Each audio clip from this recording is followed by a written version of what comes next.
নমস্কার। আজকে শনি গ্রহ ট্রানজিট নিয়ে আলোচনা করব। কারণ আমরা বলি ন্যায়ের কারক গ্রহ, কর্মের কারক গ্রহ, সততার কারক গ্রহ শনিদেব। শনিদেব এই মুহূর্তে বসে আছে আপনার মীন রাশিতে।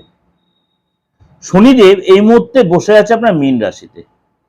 শনিদেব মানে উত্তর ভাদ্রপদ নক্ষত্রে রয়েছে। শনিদেব এই মুহূর্তে উত্তর ভাদ্রপদ নক্ষত্রে রয়েছে। শনিদেব 17ই মে 2026-এর 17ই মে শনিদেব রেবতী নক্ষত্রে প্রবেশ করবে। শনিদেব 17ই মে রেবতী নক্ষত্রে প্রবেশ করবে, থাকবে 9 অক্টোবর পর্যন্ত, অর্থাৎ কম বেশি 146 দিন। এই যে রেবতী নক্ষত্র হচ্ছে মানে নক্ষত্রের 27 নম্বর নক্ষত্র, অর্থাৎ অন্তিম নক্ষত্র। এই রেবতী নক্ষত্র যে বুধের নক্ষত্র, শনি আর বুধের হচ্ছে আপনার বন্ধুর সম্পর্ক। সুতরাং এই যে শনিদেব বুধের নক্ষত্র রেবতী নক্ষত্রে প্রবেশ করবে 17ই মে, থাকবে আপনার 9 অক্টোবর পর্যন্ত, কম বেশি 146 দিন। সেটা আপনার জন্য কি প্রভাব বিস্তার করবে? আমি সবসময় 12 রাশির ক্ষেত্রেই কিন্তু কোনো গ্রহ রাশি তার সিচুয়েশন চেঞ্জ করে, 12 রাশির ক্ষেত্রে প্রভাব বিস্তার করে।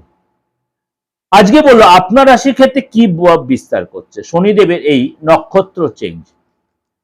কুম্ভ রাশি, কুম্ভ রাশির ক্ষেত্রে এই মানে আপনার রাশির অধিপতি এই শনি আপনার ক্ষেত্রে পারিবারিক জীবনে কিন্তু প্রভাব বিস্তার করবে।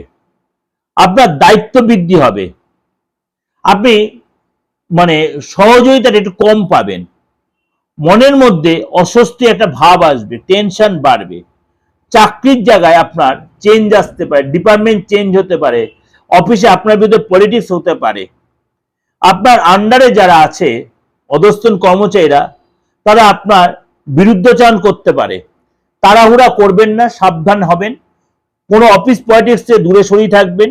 বয়স্ক আধিকারিকের সাথে কোনো মতভেদ হতে পারে। পরিবারে কোনো কথায় আপনার বা কারোর সাথে কোনো তর্ক বিতর্কে জড়িয়ে পড়তে, আপনার পার্টনার সাথে হোক বা বাড়িতে কোনো কাজের লোক বা এদের সাথে আপনার তর্ক বিতর্ক হতে পারে। যত পারবেন মাথা ঠান্ডা রাখবেন, ঠান্ডা খাবার দাবার খাবেন। সম্পত্তি এবং গাড়ি এই নিয়ে কোনো চাপ আসতে পারে, সেগুলো এই সময় কিন্তু কথাবার্তায় সাবধান থাকবেন। পুরনো কাজ আপনার হবে, কিন্তু আপনার লেগে থাকতে হবে। হয়তো এক চান্সে হলো না, আপনার সেখানে আপনার লেগে থাকবে, সেই কাজটা আপনি রিকভারি করতে পারবেন। আর্থিক দিক দিয়ে আপনার একটু ডিস্টার্ব হতে পারে। কিরকম ডিস্টার্ব হতে গেলে? কারো কাছে আপনি অর্থ পান, সে আপনি ঘুরিয়েই যাচ্ছে, ঘুরিয়ে আপনার হয়তো মাথাটা গরম করে ফেললেন, তার সাথে তর্ক বিতর্কে আপনার অশান্তি জড়িয়ে পড়লেন, কোনো আইনি ঝামেলায় জড়িয়ে পড়লেন, এগুলো কিন্তু হতে পারে। অর্থাৎ মুখের ভাষা এখানে ঠিক রাখতে হবে এই সময় আপনাকে। বুঝে শুনে স্টেপ ফেলবেন, তাড়াহুড়া করবেন না, হড়বড়ি করবেন না।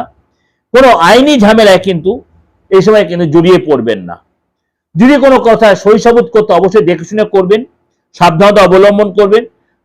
ঘরে যারা বয়স্ক ব্যক্তি আছে অবশ্যই তাদের অ্যাডভাইস নিয়ে চললে আপনার জন্য ভালো হবে। এবং অবশ্যই মুখের ভাষা ঠিক হবে, নিজেকে সংযত রাখবেন। এটা আপনাদের একটা আমি ওভারঅলটা আপনাকে সাজেশনের মতো দিলাম, ওভারঅল সাজেশনের মতো দিলাম। অবশ্যই আপনারা মানবেন কিনা সে আপনাদের ব্যক্তিগত মত। অবশ্যই আপনি মেনে চলতে পারেন, আপনি কিন্তু খুব একটা নেগেটিভ প্রভাব আপনার ক্ষেত্রে পড়বে না। সুতরাং আপনাকে যদি এইভাবে মেনটেন করে চলতে পারেন, আপনি সামনের দিনে অনেক স্মুথলি আপনি এগোতে পারবেন। ভালো থাকবেন। নমস্কার।